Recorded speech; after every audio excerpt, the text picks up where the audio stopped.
Yaşavlarım gün ortasından günden suzalar.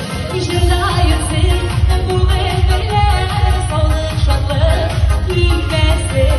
Yetimli yollarında koşmanında bağlamalar. Yarı yerli dostlarım var, yarı yerli duman var. Sesini şaşırdım. Sesini şaşırdım. Kaderleri bulanlar.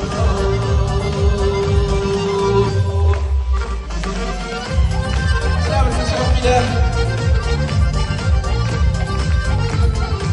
Hadi abi.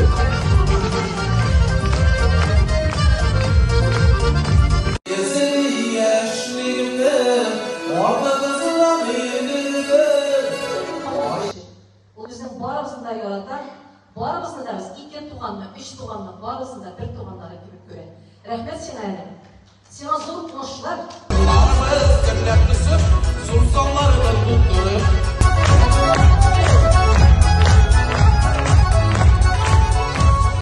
Hürmetli Qozon tomoshabchisi, hürmetli do'stlarim, bugun bilan 10 oktyabr o'zimning so'nggi konsertimni bugun Qozonda DK Yunusda o'tkazib yubordik. Bek zo'r rahmat aytasim kelar. Shunday motor zavqli shashkalarigiz, shunday buketlaringiz uchun bunda podarkalar hali ko'pisini olib shunga ko'ra barizga da bek zo'r rahmat, meni shu hurmat etib, yaqin etib kelganingiz uchun. Oldingi kunlarda da shu yoqti dunyolarimiz tinch bo'lib, motor zallarda ko'rishga nasib bo'lsin edi. Barizga da bek zo'r rahmatini yetkazim. Rahmat sizga.